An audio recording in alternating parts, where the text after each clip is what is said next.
Welcome to the Sens Spotlight podcast brought to you by the Sick Podcast Network. Before we get started, we want to thank our sponsor. Go all the way with Betway and get a free bet up to $200 if your first bet loses. Scan the QR code on the screen or click on the link in the details section to create an account and redeem your welcome offer. Offer is only available for new customers. Terms and conditions apply. Offer available in Ontario. Must be 18 plus. Please play responsibly. Also, don't forget to hit like and subscribe. That really helps out the show. And for the YouTube listeners out there, please hit the hype button. That helps the show as well. So keep hitting it. Before we get started, we have my friend from the Coming In Hot podcast and the Hockey News, Graeme Nichols, on the show today. So it should be a fun podcast. And I think, preseason's finally started. So there's a lot of stuff to finally dig our teeth into. So it should be a fun podcast. So hit it, Shane. Turn up your volume. Because you're about to listen to the Sick Podcast. Sens Spotlight. Here's Alfredson, bursts the speed, gets a shot, and we score! Daniel Alfredson ends the game in overtime and sends the Ottawa Senators to the Stanley Cup Final for the first time in franchise history. The sickest Ottawa Senators podcast. It's gonna be sick. And we have Graeme Nichols joining the show. Graeme, how much fun? It's been a minute, man. It's been a minute. I feel like I haven't seen you in a while. It's only been 24 hours, if that. So less than that, bud. Less than that. I know. I think you see me more than you see your wife at times. So I don't know if that's a good or a bad maybe thing. that's probably a terrible thing. But yeah, it's it probably feels like it sometimes thing. for sure. How much fun did you have just being at the rink yesterday and just being at a game? Like, it's been so long. It's been almost 5 months, right? And now that preseason, I know it's preseason, but how much fun do you just have watching? No, it was great. It was like I put it on Instagram. I took a photo of the CTC outside. Like, I drove up to the rink. I don't live too far away, so it's like a 10-15 minute drive in. And I had TSN 1200 playing the pregame show, and the vibes. You just start falling into that pattern of behavior. You get the norms down. You pull into the parking lot. There's Larry at the gate, and he's like, "Hey, Graeme, how's it going? Another season?" And it's just, you just see familiar faces and some recurring characters like yourself, and you fall into that pattern. You're like, "Okay, here we go. It's gonna be fun." And obviously, you don't want to lose 4-3 to Toronto, especially with their I don't know D level team that they iced last night, and.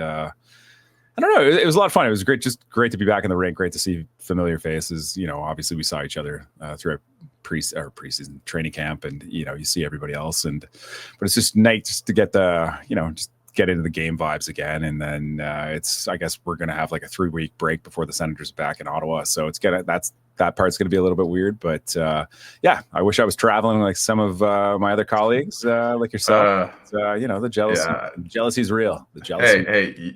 Just so people know, Graeme got to travel for the playoffs. I did not, so it's a bit different. But I'm going to Quebec City, so we'll try to be doing some fun stuff for the podcast. And just is that the first road trip for you? It is my first road trip. Yep, first road trip covering the Ottawa Senators. I've done some for the Charge and stuff, but it's gonna be fun. And Quebec City's beautiful. So where have you traveled for the Charge? I went to Minnesota for the draft, and I bumped into. Keeping this Sens related, I bumped into Drake Batherson. So his sister May was drafted by the Minnesota Frost, and I was staying at the hotel where Drake was. So I just kept bumping into Drake and his family, his parents all the time. And I remember him showing me like a picture of like Brad Marchand's house because they live right beside each other in Nova Scotia. And so I kept bumping into Drake Batherson. So that was a fun time. And obviously his sister got drafted, won a Walter Cup, the PWHL version of a Stanley Cup. So but I'm excited to just be on the road, being tied to Julian McKenzie, which will be a tough task as the two beat writers there, as you know. No, but that's a like, for people who don't understand, like, that's a really cool opportunity because it's going to be exclusive, right? Like, aside from you and Julian, like, I don't know how many other people are going to have the opportunity to travel, right? Like Gordon Dean aren't traveling with TSN 1200. Yeah. They're not doing road games, unfortunately, this year. So like, you'll have some great opportunities just to talk to people one-on-one, get all the stories covered that you need to get covered. And it's a really unique and fun opportunity for you. Get your feet wet. But yeah, man, I'm happy for you. It's pretty sweet. Thanks. I don't know how this podcast became kind of inside baseball for journalism, but I love it. I can't complain. But I mean, I hope I can kind of add a layer of just insight to this podcast to Sens fans for my work for Sportsnet as well. And I think, I've heard that Coming In Hot might be traveling. So hopefully you get to go on your show as well. I'm not going. I'm going to the Jays game on the 27th, so I'm not going to Quebec City. The 27th. But I just mean in terms of I think that's what this fan base deserves. And kind of moving into the team itself, it felt like, I don't know if it was the same for you, but being around the rink, there was a little bit of a different buzz that I felt from years prior, where it was like, okay, how are they going to do this year? Are the Sens going to finally make the playoffs? Is it finally going to turn? And this year, there's been this interesting air of confidence, right? The Sens just posted something of Steve Stais talking to the team, and he's like, we're committed. We've made the playoffs. We've showed the NHL that we're a good team.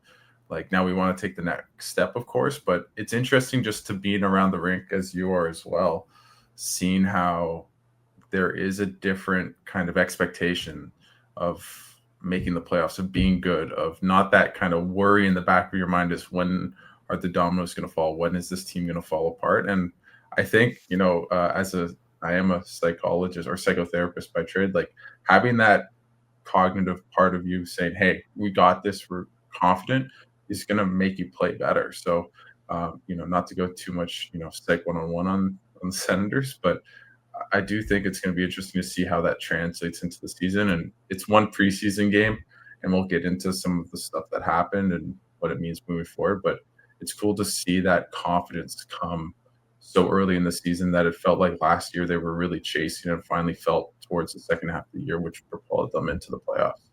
Yeah, and I think you're right. I think for the first time in a while, right, they have a target on their backs. I think if you look at the teams that finished ahead of them in the standings, like Tampa, Toronto, Florida, a lot of prognosticators are picking those teams to finish, in whatever order. It's going to be hard to knock those teams out of those positions, right? So I think the rest of these teams around the league in the Eastern Conference are looking at Ottawa and saying, hey, that's a team that we would like to catch, and maybe they will. But I think you're right. I think the players to a person have gone out of their way, tying in this. It's been very team centric. Anytime you ask a player, hey, what kind of goals do you have this season? What would you like to do for yourself? They're like, I don't care. not interested in discussing goals. I just want to win. Whether it's David Perron, you ask about his role, where he'd like to play, doesn't care. He just wants to win. You talk to Timmy, it's the same thing. I just want to win. I just want to play, complete game. Don't care about my points, production, anything else. I just want to win. Closure, same thing. And it feels, I don't know if it's a maturity. Obviously lip service, optimism and stuff that is what you're going to get a lot of the time during the preseason training camp. Optimism's abound. Everyone's just very focused. But it feels like there's a maturity level to this group. I don't know if it's just through the playoff experience last year, going down the stretch, finally clinching their first postseason in 8 years. But I feel like this group has matured immeasurably over the last 8 months. And they have to obviously go out on the ice and prove it now. But I'm optimistic about where this team's headed. I also think, and again, I'm trying to draw parallels to other teams at different points in their growth or cycles. But when you have a young core that has become established NHLers, right? You look at Brady Tkachuk, Jake Sanderson, Tim Stutzle. They don't really have much to prove in terms of how personal accolades, right? Sure, maybe they want to win a Hart Trophy or Norris or something like that, but they're established. They know what the NHL is like. There's not really much for them personally other than just, hey, it would be great to have 100 points that they really want to achieve in the NHL, right? But they remember the years of losing, right? And they remember that sinking feeling in April when the games don't matter. And I think almost in the cycle of their development, they're finally in a position where it really doesn't matter if they score 80 points or if they get 100. Sure, that's great.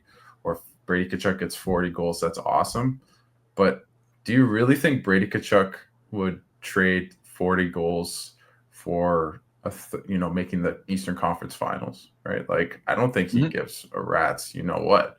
right? And I think Well, maybe earlier in ideally you do both, but yeah, sure, you're right. Like, I don't think it matters. sure. I think it's like whether it's 30, 35, 40, 45, like I think it's trivial, right? Like it's immaterial. It's just what you need is team success. And I think like this team's window of opportunity is upon us, right? Like, you want to see this team continue to progressively grow. I think like, if things break right, they have a chance to knock off one of those top 3 teams in the Atlantic Division. I think there's a lot of reasons for optimism with this group, but I think you look at the age of this young core, most of the players are between 22 and 27 years of age. And I think like, I talked to Drake Batherson 2 weeks ago in Jason York's backyard. And like, he mentioned offhand, he's like, I think this is like my 9th training camp. Brady Tkachuk, I think that was like his 8th training camp, right? Like it's wild. Like it's wild how quickly time passes, right? And it's like, okay, the time is upon us. You got your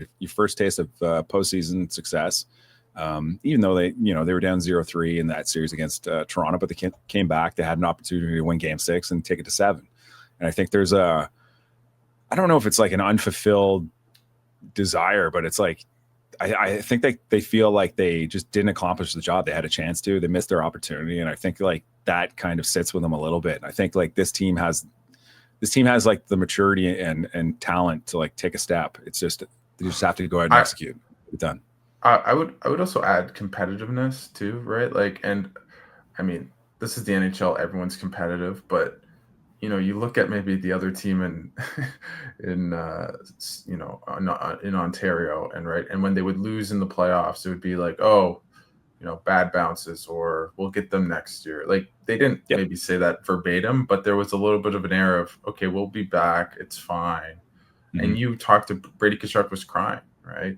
Linus Ullmark was, despondent. The way Tim Stutzle and Thomas Chabot look back, or even Travis Green, where he's like, if we could have just got that Game 6, we would have got them in Game 7, right? I'm not saying he specifically said that, but you could hear it in the way he described it. Yeah, and you're right. Like, you talk to the players. It's like when David Perron scored, they're like, oh, we got this game. 100% we've got this game. They to a person, they all felt like that was the turning point. And unfortunately, Pacioretty scored shortly thereafter. But like, the vibes at the rink with the players, I think everyone had an expectation that the Senators were going to come out of that game winning. And that's a great feeling to have. I think, like, especially with a young group that hadn't experienced postseason, their first taste of the postseason, right? So there's a bit of swagger and confidence and growth that just organically comes out of having that experience. And you want to see it manifest across the regular season. I think, like, Travis Green implemented his defensive structure following in the footsteps of Jacques Martin the year before him. And I think they've laid a good foundation. It's just how it's going to be the incremental gains over the course of the season. Like, how do you get the extra points that were left on the table early in like November? How do you manage certain situations a little bit better? And I think, like, one of the things that Steve Staios has done an excellent job of this season is just addressing some of the quality of depth. They've got players in positions, and I'm sure we'll talk about some of the guys who are even probably projected to start in Belleville who had really good showcases for themselves last night. And all of a sudden you can start to see a nice like pecking order where it's like, okay, there is a quality of depth in Belleville where it's like, if like a lick cell comes up, like that guy showed something last night, and it's like, okay, there is some depth, and there might be opportunity if there are injuries and stuff throughout the course of the year. But sorry, the long-winded answer, but you mentioned the internal competitiveness. When you guys, I think it was day 2 of camp, you guys, I believe, were waiting to talk to Ullmark. I was just waiting for an interview. I was supposed to talk to Arthur Kaliev, and just as I was waiting, Steve Staios happened to come into the tunnel. He's like, "Hey, Graeme," and we were just talking briefly, and we were just briefly talking. And then I asked him, I'm like, "Is it kind of weird?" He's like, "What do you mean?" I'm like, this is the first camp I can remember where it's like, it feels like your roster, the quality of depth, it doesn't seem like there's a lot of jobs available. Is it weird? Just the kind of, it feels like everyone already has their spot. He's like, "No, I don't think that way at all." I'm like, "What do you mean?" He's like, "Well," he addressed that internal competition. Like, there could be, if guys push, like if David Perron has a great camp, is he going to start on the 4th line? I think there is so much quality depth on the wings, especially where it's like, if Fabian Zetterlund plays really well, maybe he'll get an opportunity to start on the 1st line instead of Claude Giroux, who was like a mainstay on that 1st line last season. So there's different, I think one of the cool things, and I'm sure that we're going to talk about Ridley Gregg, but like there's a versatility and there's different permutations of this lineup that can occur. And I think they're in a spot where if guys aren't going, they're not pulling their weight for a certain game. Like there are guys within the organization on different lines who you can easily slide into a certain role and have like a ton of a success. Yeah, I think with this team outside of goaltending, which is voodoo, and Ullmark had a not so great start to camp and to his preseason, but you look at just their lineup, their forwards and defense, like as you mentioned, I find it hard to believe that this team won't be good in the regular season and that they'll regress as a team. Maybe they won't get the same amount of points necessarily, but maybe they don't make the playoffs. But I think as a team on paper, outside of the goaltending, which again is hard to gauge and kind of fluctuates, I think they're a much better team, as you mentioned. You can have David Perron on your fourth line. You can have Michael Amadio on your fourth line. You can have Jordan Spence in your top, on your top pairing. You can have him on your bottom pairing, right? Like there's all these different machinations and all these different players that can play up and down the lineup, right?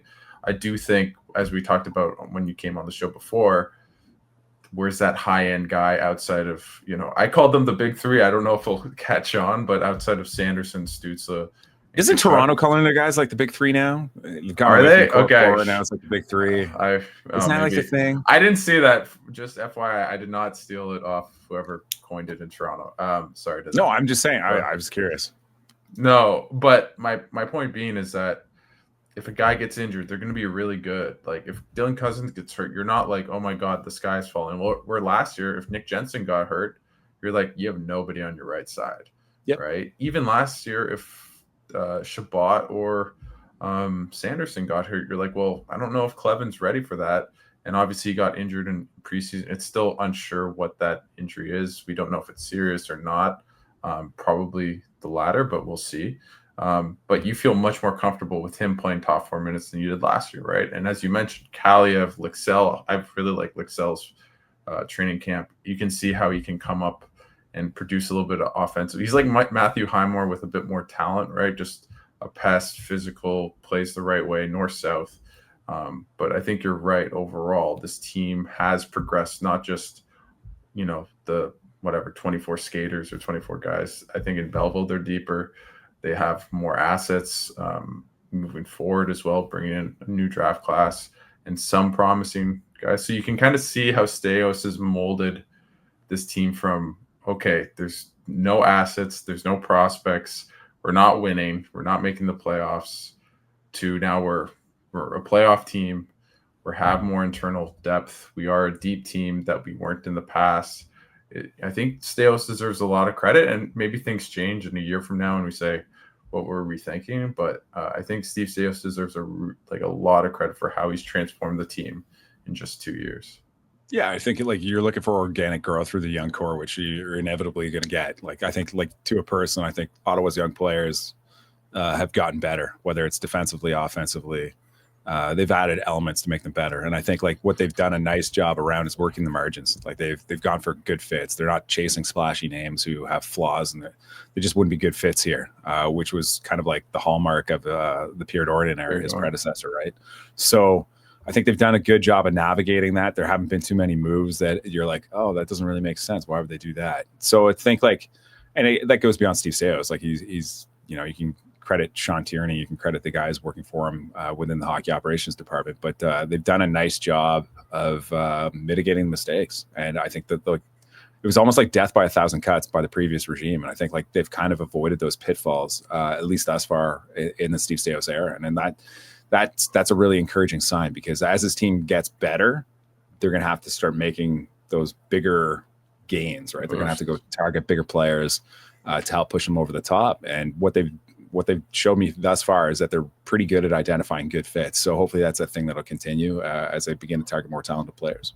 Do you feel this team's one player away from really being something? I guess it depends on the position, Alex. Sure. If I was to ask you, like, what if you were going to make this team better, what position would you do it at? It'd be another left or right winger that is like a 80, 90 point guy, which is really hard to find. But that's kind of where I see it. I think, we've talked about this off air. I wonder about Dylan Cousins, and I don't mean like, hey, I want him to be shipped out or that he's not a good player, but I think this season will definitely be very much a litmus test as to who is Dylan Cousins as an NHLer. Is he that guy that got over 30 goals a couple years ago, 60 points, that is, a play driver to some degree, and just, a good offensive player? Or is he more, he's never scored 20 goals in his career in terms of he's had one 30-goal year, and the other years of his career he's had less than 20, right? So maybe he's a 25-goal scorer. Horrendously bad Buffalo Sabres teams. For sure. Right. But also I think having a lot of opportunity. But yeah, to your point, I think Cousins, I would think like the pecking order for like people with things to prove this year. I think for me, it's you have Cousins. Like this is my bracket. It's like Cousins, Zetterlund, and Ullmark are kind of in the same class. Like I think like those three, if they have good seasons, it's going to put this team to a different level. Yeah. But like there's no guarantee that's going to happen, right? Like you already mentioned earlier in this podcast, that like the goaltending position is incredibly volatile. Linus Ullmark has never played more than 50 games in a regular season, and he showed up. Maybe we're going to get into his comments from day 2 of training camp. Where he shows up, he's a very quirky individual, and he's very introspective and very outspoken. And he's not afraid to speak his mind. And he mentioned he was talking about goaltending coach Justin Peters going over to Sweden to help him prepare for the season. And he mentions offhand, just wasn't prompted. And he just mentions offhand, so we're definitely gonna have to change some things next year. And everyone's head kind of tilts. You're like, where's he going with this? And then he's like, because I can't go into next season feeling like I do right now. And you're like, oh, that's a really discouraging thing that you want to hear from your number one goaltender who's getting paid $8 million a year to say on day 2 of camp, a time of optimism. I feel great, best day of my life, everything else. You're like, okay, he doesn't feel great. Okay, is that a physical thing? Is that a mental thing? Like what's he feel? And he acknowledged, he's like, after the on-ice session, he's like, I was terrible out there. I felt terrible out there. So, and last night, I don't know if you want to get it in the game or whatever, but I mean, his save percentage was .625.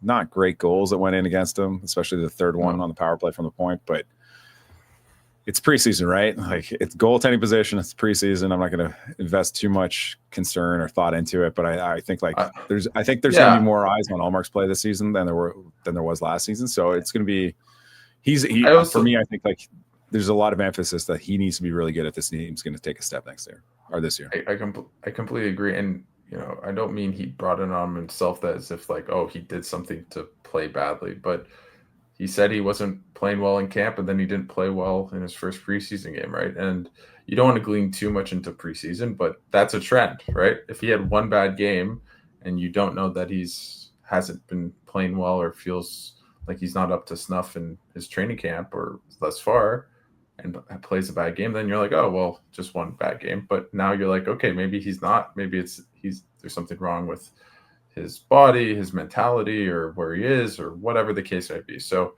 yeah. And again, I don't want to badger him too much, but I think in the playoffs, he was the second best goalie, right? And I think if Ullmark against Toronto was the better goalie, Ottawa probably wins that series, honestly.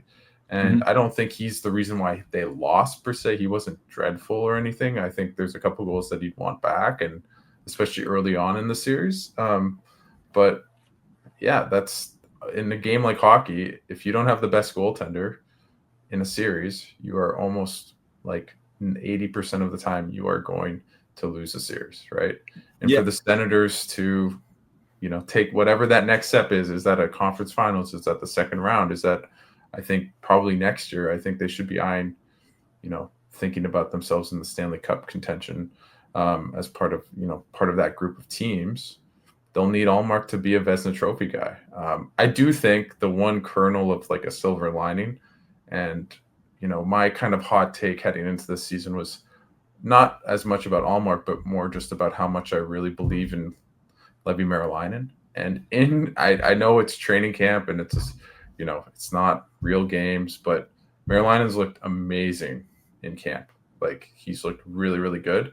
He looked really, really good in Belleville, and obviously in the NHL last year, we had 3 shutouts in 12 games and .925 save percentage.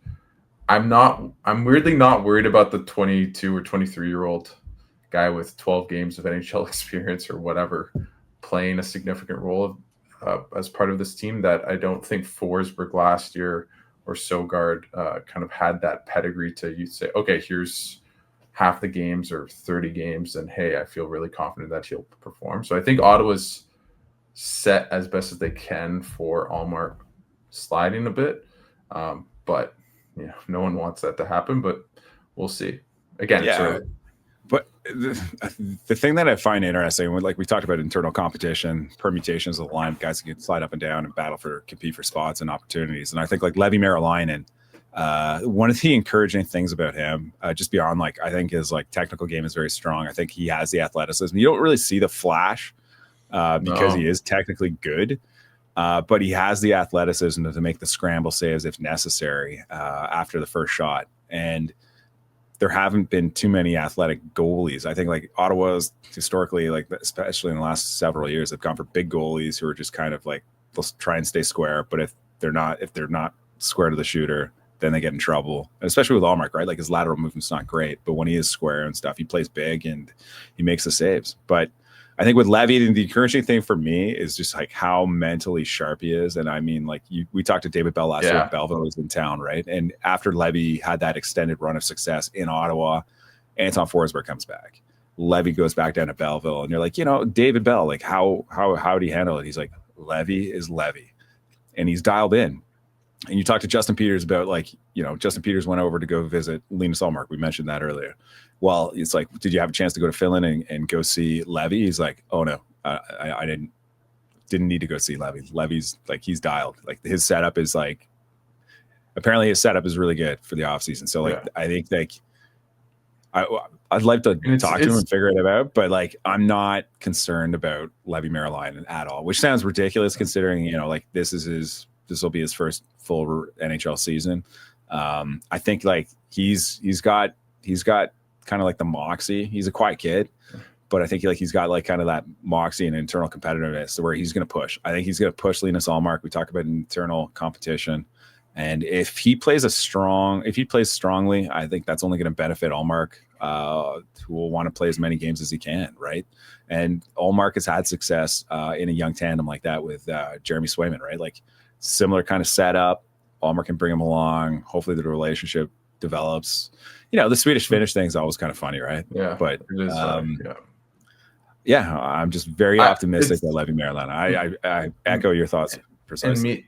And I spoke to, I think Julie and I both spoke to, well, I know we both spoke to Justin Peters last year when Merilainen broke out for that little stretch with the Senators. And what he said was, hey, like when he came into the setup with us, he knew how athletic he was, and he would try to overcompensate. Like he'd try to be an athletic goalie, and basically we had to tell him like, hey, you're good enough. You just be square. Work on the angles, right? Don't make your athleticism make the save. Make the save because you're in the right positions at the right time, and then if something were to happen, then your athleticism takes control for the the miraculous or the much harder saves. And I think if you watch the way he played for the Sens, for Belleville last year, he was athletic when he needed to be, but not just athletic just for the sake of it. And I think that's what, as you mentioned, this team hasn't had super athletic goaltenders for, really in the past 5-10 years with kind of under the Pierre Dorian regime. And I think having that with Merilainen, and that we both interviewed him, like very steely guy. And I don't mean that he's super nice, but just kind of straight, even keel. And again, not trying to do Psych 101, but you want your goaltender to be that, right? When you think of the best goaltenders, for the most part, you think of guys that are pretty level-headed. Maybe Jordan Binnington aside. But I think having that mindset, having all the tools to be an elite goaltender, I think Merilainen can be that guy, but we'll find out. So here's a question for you then. Let's assume that Ullmark, it takes a while for him to get going. Like, how long does it have to continue before there's concern? Is it like another preseason game? Is it 2 preseason games? Like how? I think glasses and when does it ring in? Regular season, like 10 games into the regular season? That sounds right. I mean, Ullmark said today, it's just, or yesterday, hey, it's a preseason game. I'm trying to just save it all for the regular season. So if he does that, comes out of the gate flying like he did last year for a brief period before getting injured, then I think it's all about the regular season. I can't read too much into it, but I will say that your alarms are up if he keeps playing poorly in preseason, right? Like if he still has another game where he gives up 3 goals on 14 shots in his next outing, you're like, oh shoot, and they're kind of wobbly type of goals. You're like, oh, okay, that's interesting. And going back to last year, there was a stretch when Ullmark came back in, was struggling, where Travis Green was playing Forsberg a little bit more than Ullmark for a little period. So, which I like, is that I think the thing I would give Green last year, just with his deployment of goaltenders, is for the most part, he played the hot hand, right? Ullmark played that back-to-back. I think it was it Pittsburgh, Carolina, when the Sens were really getting rolling and Ullmark was playing amazing. And he's like, we need these wins. Like, we're not going to mess about. Like, we can't do this all the time, but we're going to do that. And then when Ullmark was struggling, hey, we're going to play a tandem basically with Forsberg or Merilainen. So I think it's going to be interesting to see if Ullmark starts to decline a little bit in his play, how quick he goes to Merilainen, especially if Merilainen's playing well. So 10-game mark. That's my answer. 10-game mark. Fair enough. You wrote an interesting story, like maybe flipping gears on some of the players that we feel are pretty kind of those X factors. Like if they play well, it's hard to see the Senators not playing well and not matching it. You wrote about Fabian Zetterlund. We saw Claude Giroux on the top line with Tkachuk and Stutzle yesterday. I don't think that's fully by accident. Maybe Travis Green would tell you that, but I don't know if I fully believe him. Where do you think Fabian Zetterlund kind of what's his spot in this lineup for you? I think he'll start on the second line. I don't think you're going to mess with Claude Giroux on the first line. I think like there's so much familiarity, and like that line played together almost exclusively the entire last season. So like I thought the first line was great last night. I thought like Tim and Brady played really, really well and had chances. And then Claude was obviously he looked fine. I think they generated like 70% of the shots while they were on the ice. And did you see their expected goals? Yeah, I think like they had like 97%. Yeah. So like so they're fine. I mean, the problem is it's like you're evaluating the performance against like Toronto's D-line team. It's just there was aside from Nick Robertson, and maybe Camp, you could argue was a quasi regular. Like there was nobody in that lineup. Maybe Yarncroke, but that's it, right? Like it was just like that line should dominate. That should be expected. You should expect that. And I don't know, like to me, Zetterlund, obviously everyone talks about this, like the 2 goals and the 5 points in the 20 games, right?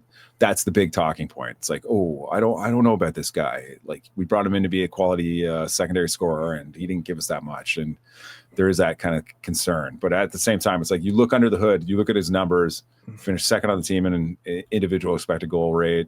He finished in second. He on the 4th line for like 10 of those games. Right? Yeah. And like that's part of it, right? Like he arrived at a weird time. It was great to get him at the trade deadline, but he realistically, like Ottawa's top 3 lines, all the wingers on those lines are playing really, really well at the trade deadline. So who do you take out at that point?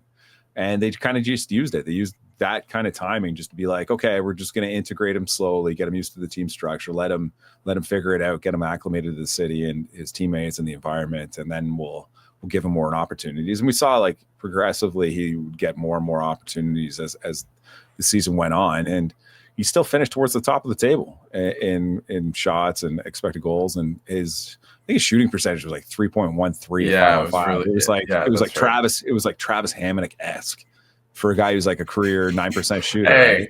stop giving. Yeah, I'm not slandering. No slate on Travis. No, I'm pointing to facts. I'm talking about shooting percentage. But he was in the same realm as like Artem Zub, Nick Jensen, Hamonic, and there was another defenseman, Matt Palo, maybe. Yeah. At 5-on-5, and it's like, well, if you're scoring at the rates of those defensemen, well, you're not filling the net. But like historically, Fabian Zetterlund's like a 9% shooter. So if you get Fabian Zetterlund to shoot at the rates that he was scoring at or that he was producing last year, if he regresses to his career norms, like you're talking about a player who's easily going to get 20 plus goals, easily. He just needs to, and I hate saying he just needs to be a little luckier because, like, you know, nobody wants to talk about luck. It's about working hard, getting results that's deserved, and everything else. But just a little bit more luck, and he should be fine. He's going to have a good season. And you know, I talked to him. I'm sure I didn't have a chance to listen to the scrum that he had the other day, but when I was talking to him one-on-one, there's a sense of confidence. Like he's just like I don't know how you feel. Like you're the psychotherapist. You can probably read people better than I can. Okay, we're gonna stop that psychotherapist part for this segment. But yes, but like he seems way more comfortable. Like not that he wasn't comfortable last year, but he's like just there's a level of engagement. He had a big smile on his face, which is way more engaging, and he seemed happier and more comfortable. When I was talking to him, and I think like talking to him and asking him questions, there is a measure of confidence within him that he's going to have a good year, and it's kind of just you can just sense it off him. And he doesn't like. It's funny because like he's a guy where it's like, well, there is a bit of pressure to produce numbers because that's what they acquired him for, and he's going to get every opportunity, especially after they gave him a 3-year contract worth over $4 million per year. Like there's an expectation that he's going to produce, and I think he will, just based off of normalization in the shooting percentage. But like, there's a confidence in him that he's going to have a big year, and I'm looking forward to seeing it because they're going to need it. If this team's going to take another step, they need him to produce at a high level, and they need goal scorers, right? Like for a team to finish like 31st. For a team to finish 31st and 5-on-5 goal scoring, they need him to get going. They need Dylan Cousins to get going. I think you need Claude Giroux to shoot the puck more. And we haven't talked about Timmy, but like Tim Stutzle, I think one of the most encouraging signs from last night's preseason game, especially in the first 5 minutes. And like we remarked on it, like we sit beside each other in the press box, but like he was shooting every opportunity he had, every scoring chance, high danger chance that he got around the slot. He was firing it. And there's no doubt that he was shooting the puck. And I think, from you know, just a writer standpoint, someone who observes all the games, like that was one of the most encouraging signs from last night's game. Yeah, no, for sure. And maybe backtrack on Zetterlund. I think he has all the tools to be a top 6 winger in this league. He's physical. He's a great skater. He has pretty good hands, but he has the shot, right? Mm-hmm. And I think he gets into the right areas. You know, he has a nose for the puck, right? Like he's not kind of just on the perimeter, just trying to hope for like a one-timer kind of thing. Like he goes to the hard areas. Like if you watch the 2 goals he scored last year, they were pretty, you know, unglamorous goals. So I think and I've said this before, is there's kind of an odd man out with this forward group. And I think that's probably Michael Amadio, just on skill alone. Not that I love Amadio as a player. Michael Amadio could be on my team any day. Works his tail off, always in the right place, but just the skill level doesn't match up to it in terms of, especially on this team when they have a plethora of really good right wingers that can score, right? Mm-hmm. But I'm curious to see if he plays with Tim Stutzle, though, because I think as good as Giroux is, especially as a facilitator, unless he's shooting the puck more, which, you know, hopefully he is, because he has a good shot, especially his one-timer. I think Timmy needs another shooter beside him, right? And I think he needs to be playmaking to lead to goals rather than just possession, which it felt like a little bit last year with Giroux, where they'd have the puck with Tkachuk all the time, but like the goal output wouldn't really match up to the expected goal output and just how many chances they're creating, right? Because it felt a little bit perimeter-y. So not that that's a word, but I think Zetterlund has definitely a role in this team, but I do think that if he's on a line with Cousins and Batherson, I really don't like that line defensively. I don't think it meshes very well as a line. I'd rather have Perron on it. So then where does he go, right?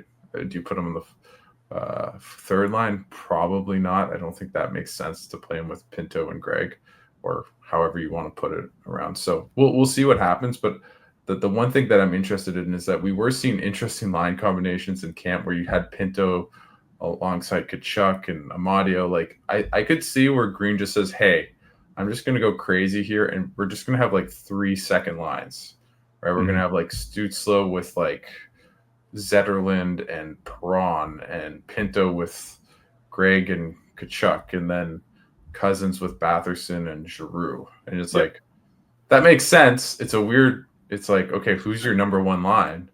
But it doesn't really matter. You can play them all the same, and they'll just be as effective. Yeah, and I think like that was a characteristic of like the Jacques Martin era, right? Like you'd have players like Radek Bonk and Bonk would play with like Hossa. Hossa had one season where he played with like Sean Van Allen for like extensive periods of time, right? So it's like if you stagger the talent throughout your lineup, it makes it harder for matchups where all of a sudden you'll get one of your best players playing against the other team's third and fourth lines. And that creates opportunity there. So like there's a strategy to it. I'm curious to see how it goes, if that's the way it goes, but I don't think for a second that he's gonna tinker with the first line. I think they'll start with that, but it's hockey, right? Like they juggle lines constantly, they juggle line mates constantly. They'll look at what works, and I think there's too much quality of depth on this team. Or if it's not working, someone else is going to get that opportunity, and if that doesn't work, then the next guy in line is going to get that opportunity, and they're going to balance it out. So yeah. I'm not concerned with it. And I like that where, in Toronto, it was always, Marner and Matthews, right? Mm-hmm. They would always play together. And in the playoffs, sometimes you have to split it up, right? And they don't have that comfortability on different lines. And I love when Tim Stützle is playing, away from Tkachuk, just to see it, maybe he has great chemistry with Zetterlund this year that he didn't really kind of find last year, right? So I think that's a feather in Travis Green's, Senators cap, that like he is very much open to changing things up very often. And I think it found great results, right? Like we didn't know that the Greg Pinto Amadio line would be great until midway through the year. Like that wasn't the line to begin the season, right? No, sure. And even going back to like training camp and the preseason last year, it's like, wow, like Prom, Pinto, and Amadio look unreal. And we thought, well, that's going to be a really good third line. And obviously, like, circumstances affected Perron's availability early on in the season. And then that line kind of went by the wayside. And like, okay, let's plug Ridley Gregg in there. And like, oh, wow, look what we have here. And you're going to get that. You're going to get that from time to time again. And you're right. Like maybe Perron winds up being on the Batherson line. You just have no idea how it's going to shake out. But like, I think as we progressively get through the preseason, I think you're going to start seeing the pecking order shift a little bit. Like I'm like you, I'm very intrigued to see what like Dylan Cousins offers, having, the familiarity of playing with these guys last year, post trade deadline, going through the postseason.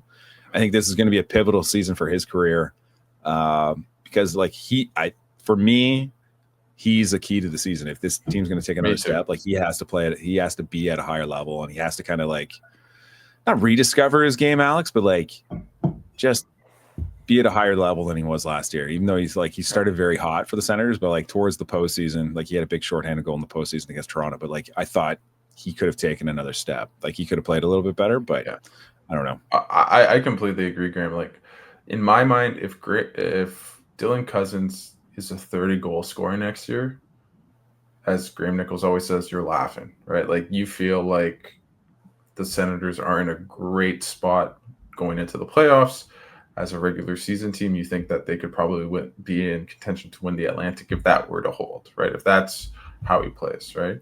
But if Dylan Cousins is a 19, maybe 21 goal guy, 45 points, you're like, well, that's not really what you need from your second line center, right?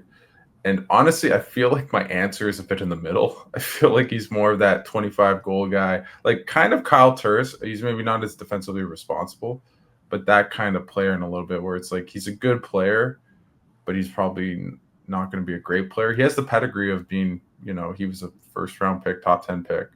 I do think he can be a version of that guy, but we'll find out. And the Senators have bet big with him, right? Like he's still signed for 4 or 5 more years with this team. The AAV is not $7 million is significant, but not, it's not going to completely, hijack the Senators cap space moving forward. But I think in a lot of ways he is outside of goaltending, because I think Ullmark will be a story this season. Hopefully not. If he's great, maybe he's a story for all the right reasons. He's a Vezina caliber guy. He makes teams Sweden.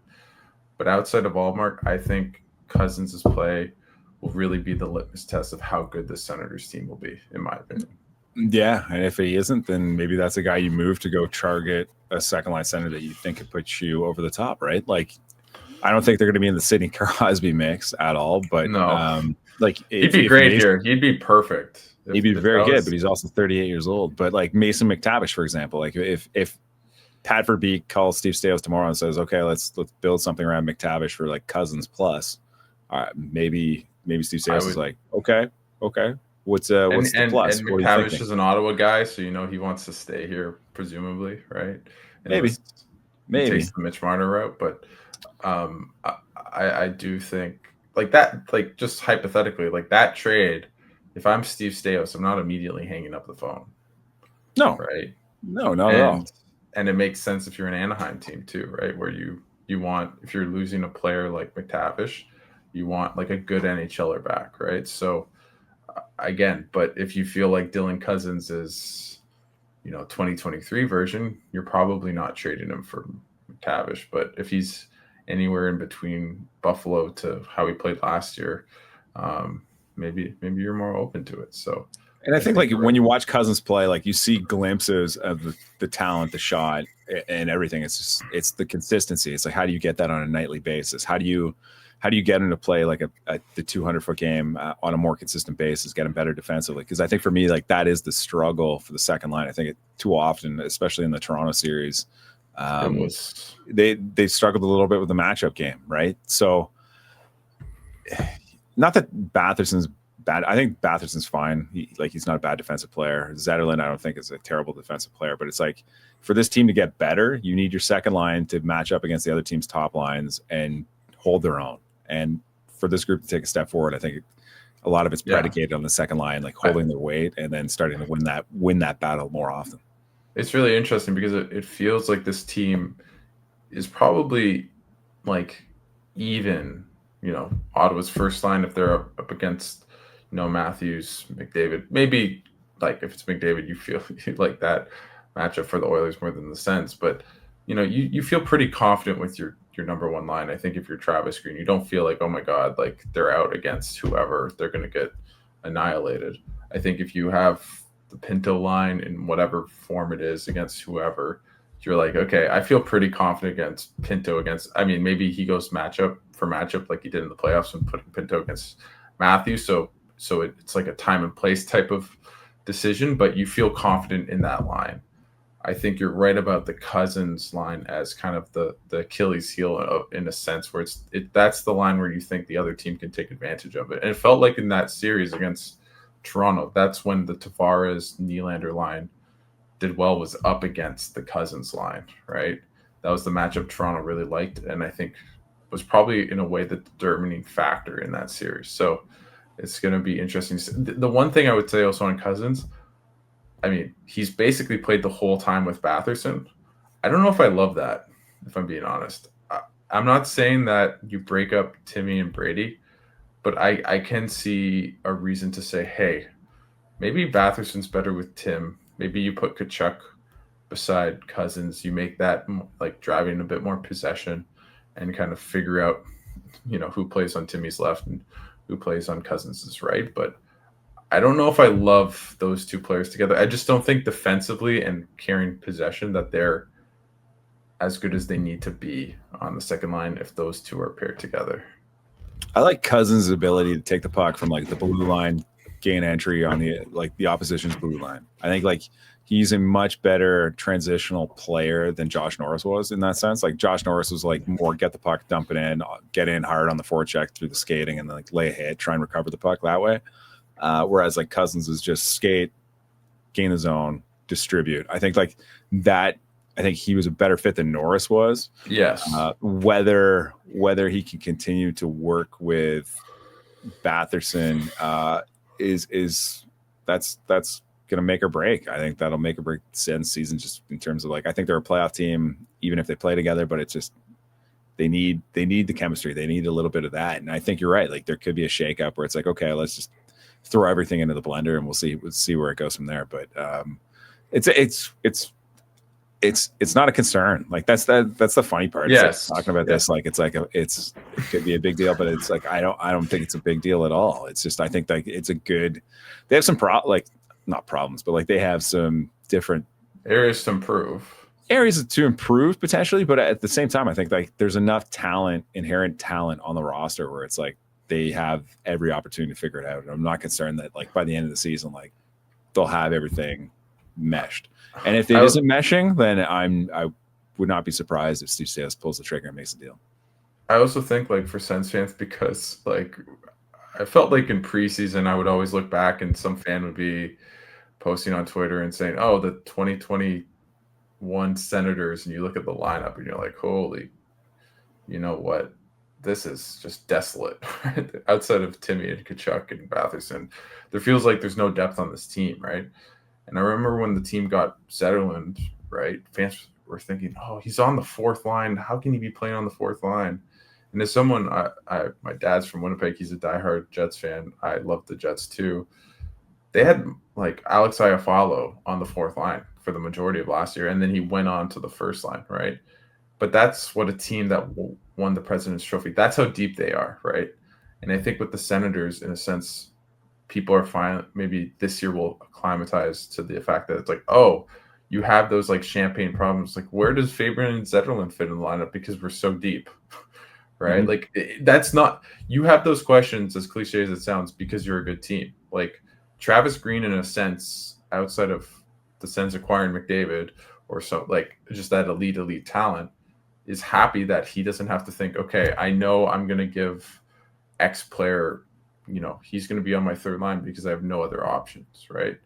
There is that internal competition that we will see play out this season, and hopefully everyone plays well, but maybe not, right? And maybe we realize, hey, Fabian Zetterlund is more of a second line player, and Drake Batherson should move up, or whatever the case may be. So I think it's a really good problem to have in Ottawa that we haven't seen in so long.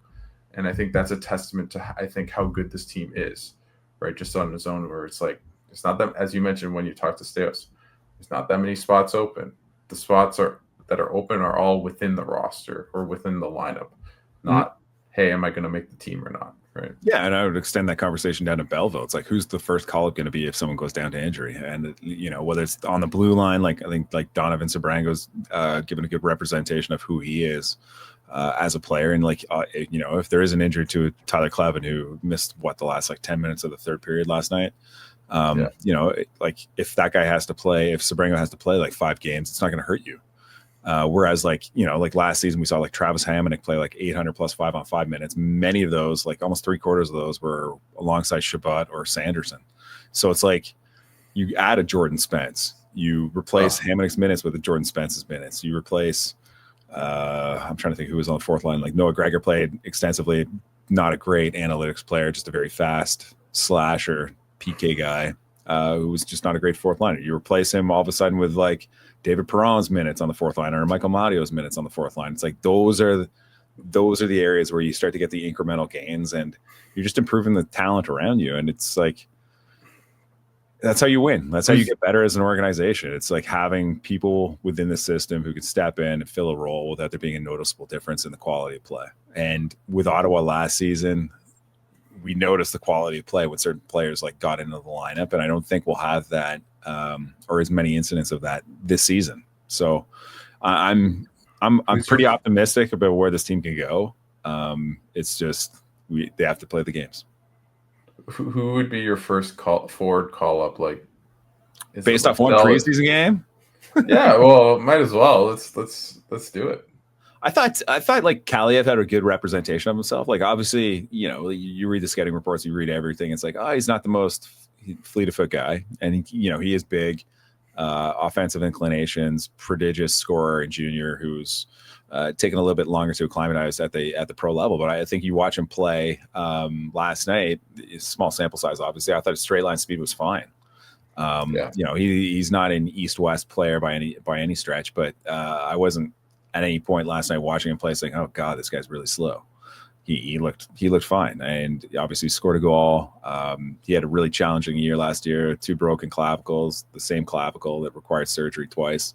He had a frustrating year, but like he told me, and he told the group yesterday, like he worked really hard this summer to put himself in a good position and take the most, hopefully, of whatever opportunity Ottawa affords him this year. And like he has a chance to be the 13th forward. I thought Zach McEwen had a really good representation of himself last night. I thought he played pretty well. Ola Lixell played really well last night. Bit of a water bug guy, skates really well. Not the biggest of guys. I think he's listed like 5'10", 5'11", 180 maybe, 185. But I thought he looked fine. I was impressed with him. You notice him right away. And like Xavier Bourgault, had a really good rookie camp for the Senators. And then I noticed him the first couple of training camp days as well. Like he's a bit of a water bug player, skates around, hard getting in on pucks and stuff. And a little bit of skill as well. So I think there's like one of the things that I really like about the Senators' depth at the Belleville level is like they have a bunch of guys that you can call up, but they all have totally different skill sets. So if you need something for a particular game, you call that player up. I was gonna say like with Kaliev, you can see him inserted into the lineup if I don't know Drake Batherson gets hurt. You're like, okay, we need another winger that can maybe play on the power play, that can maybe not play at all times in our top six, but has the skill to do it, right? Yep. While with like Sell, you're like, okay, what if Lars Eller's hurt right now? Yep. Okay, what if he can't play to begin the season? I'm not saying that's any reporting, but okay, he can be on the fourth line, right? Bourgault, kind of similar-ish, maybe on your third line. If Amadio's out, he can replace him. Kind of a water bug, hounding pucks, good skater. Yep. I think you're right about that. Keeping on that, I feel like the past week or so, this player has kind of lost a bit of traction. I don't mean because he's played bad, by no means, but it feels like the hype with Jensen coming back, skating a couple days ago, it kind of cements him to probably be playing in Belleville in the AHL, and that's Carter Yakimchuk, right? And how much do you think Jensen's return kind of eliminates the possibility of him making this team, at least out of camp or out of preseason? And I think that's a good thing in a lot of ways, and I think he's looked pretty good in camp. I think the defensive warts seem much fewer and far between than I would have thought, at least in camp. We'll see how the games look. It's hard. It is hard to evaluate, right? Because we're just watching drills. We're watching like very, very short scrimmages. Yeah, like very short scrimmages between the two sides, the two groups. And like he hasn't looked bad. I thought in rookie camp his skating looked like it had improved. That was one of the things that I had noticed. But again, it's like you're comparing a top 10 pick who has a ton of skill and talent against guys who are probably not going to sniff the NHL. It's a rookie camp where it's just like it's a relative thing, right? It's like it's Carter Yakimchuk. He's a top 10 pick who's got a ton of innate talent.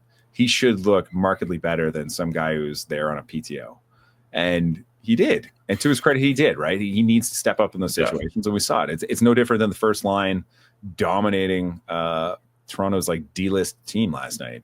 That's the expectation. They need to go ahead and do it, and they did it. And if you don't do it, then it's a concern. But I think with like Yakimchuk specifically, this organization has shown historically under Staios that they will not rush guys if they don't have to. You look at like Tyler Kleven's situation where he played a full season in Belleville with Matt and Paolo. Staios admitted, like, we're not going to bring him up. He probably deserved to get called up ahead of a number of the guys that we did bring up, but we wanted him to play. We wanted him to play big minutes, handle the puck, get more comfortable with the pro game, and just develop him along those lines. I think with Yakimchuk, there is no pressure to put him into the lineup right away. It doesn't make sense to carry him as a 7th or 8th defenseman on this roster because you have that depth and quality depth that they've acquired. And if Jensen's healthy and can start the season, great. If he can't, then maybe that opens the door for Yakimchuk to get in the lineup. But they have Jordan Spence, they have Nick Matt-Paolo, they have Artem Zub already there. And so you have guys who played at the NHL level and played relatively well. Matt-Paolo being the least experienced, who's had, some measure of success in a smaller sample size. But, you look at a Spence, you look at a Zub, those guys have had really good NHL seasons already under their belt. So there's no reason to rush Yakimchuk. You want him to adjust to the program. You want him to play as often as he can. You want him to run a power play. You want him to play against the top professional players at a certain level before having to necessitate calling him up. You want him to thrive. It's not, for me, with any good prospect, you don't want them to survive at the NHL level. You want them to thrive. The last thing you need is him to play third pairing insulated minutes and not play, play 7 or 8 minutes a game. I think playing, obviously getting reps at the NHL level is great, but I think he would maybe best served playing 20, 25, 30 minutes a night down in Belleville. I completely agree. I think unless he's just too good. Maybe I'm not. Yeah, but no one's development is adversely affected by playing too many minutes in the AHL. No, I don't think so. Yeah, unless you're in Winnipeg and you never let your prospects play. I guess some people say about the AHL, it is more scrambly. So there are, you play a lot of games in a short span of time. So there's more mistakes, there's less structure. and the game kind of breaks down a little bit like that, turns into ping pong. But like, Yeah. So maybe it is easier to play at the NHL level in a certain sense because you anticipate the structure, you know where everyone's going to be, everyone's kind of dialed in.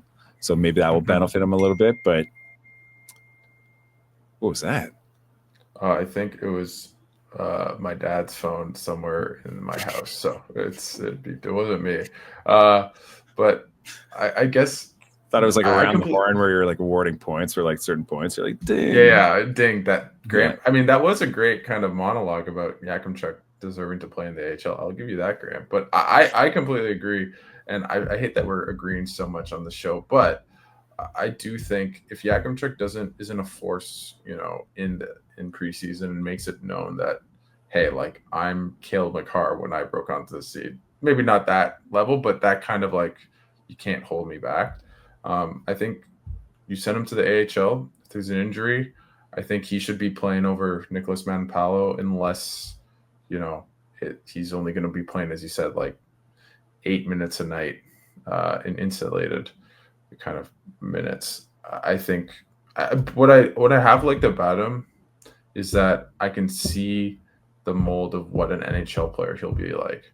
He's big, he's mean, he's really skilled on the puck. He has a great shot. There's not a lot of defensemen, especially from the right side, that are like that you can play in the top four role. And I think one day him playing with Sanderson could be really scary, and that could probably be next year, right? Zub takes is a year older. Jensen might not be back. He's an expiring contract this year. He's getting old now, right? You can see the pathway for Yakimchuk being a mainstay of this team. It's just probably not this year or not until the end of the season. And that's fine, right? As you said, what is the rush, right? And if he forces you to bring him up, that's great because that means he's playing awesome. If not, that's fine. It's not the end of the world if he doesn't make the team and if he plays the whole season in Belleville, unless he's like he's struggling immensely. But I don't feel like that's really on the cards, or at least it hasn't looked like that so far at camp. Yeah, bang on. I agree with that wholeheartedly. Yeah. Before I let you go, is there anything from Coming In Hot that you want to plug, or from the hockey news? Because you've been pumping out stories. So Graeme Nichols, the writer, producer, podcaster. Yeah. I don't know, man. I don't know. I've got sitting on some David Perron stuff, sitting on a Clevin story I was working on. But those will probably be the next couple. Clevin and a couple of one-on-ones with those guys. But Coming In Hot, you can tune in I think we're getting close to getting back to like every day now. So except for Friday, so like 4 days a week. So yeah. Good. So tune into that. Follow me on X. Who's your favorite, Yorkie or Wally? Who's my favorite? Who's my favorite for what? You gotta expand on it. In general? Yeah. Yeah, man. I like both. Like I'm always like the third wheel, man. Like those guys drive the bus, and I'm just. There's some days I'm just sitting there. I'm like, yeah, this is funny. I'm like, and then in my head, I'm like, man, I haven't talked in a while, but I'm loving this. Like it's just they're like an old married couple. They're like an old married couple talking, and then yeah. That's good. I really just want people to know that listen to the show. I swear, being around Wally around the rink, he does smile. He is happy. Yeah. Sometimes. Has his moments. Like, exactly. But heart outer shell. Softy exactly. on the inside. Yeah. There you go. Yep. There you go. But I meant to thank you. Thanks for showing up when we did our live show the other night. It was nice. For sure. It was awesome. Yeah, no. And I appreciate Wally hating on me because I was talking to his wife about old stories about Senators lore and covering the Hossa Zdeno Chara years. It was awesome. But I watch you guys enough and I see you enough, so I needed. It was for the support rather than the show in a way. Are you saying you're getting sick of me for the Sick podcast? That's what you're saying? I will say, everyone that listens to the show that responds in my DMs or on my post and says sick, I love you. And keep doing it. I love it. And you guys can call yourself the Sens sickos. I know someone probably copyrighted it and it's probably the Senators, but I don't care. We can afford the lawyer fees. So that's what it'll be. So Sens sickos, thanks so much for watching the show. And thanks, Graeme, for taking the time and coming on. No worries. Thanks, Alice. Appreciate it. See you, everybody. And that's a wrap. Hope you don't miss us too much until next time. Follow the Sick Podcast Sens Spotlight on YouTube, Instagram, Facebook, Google Play, and Apple Podcasts.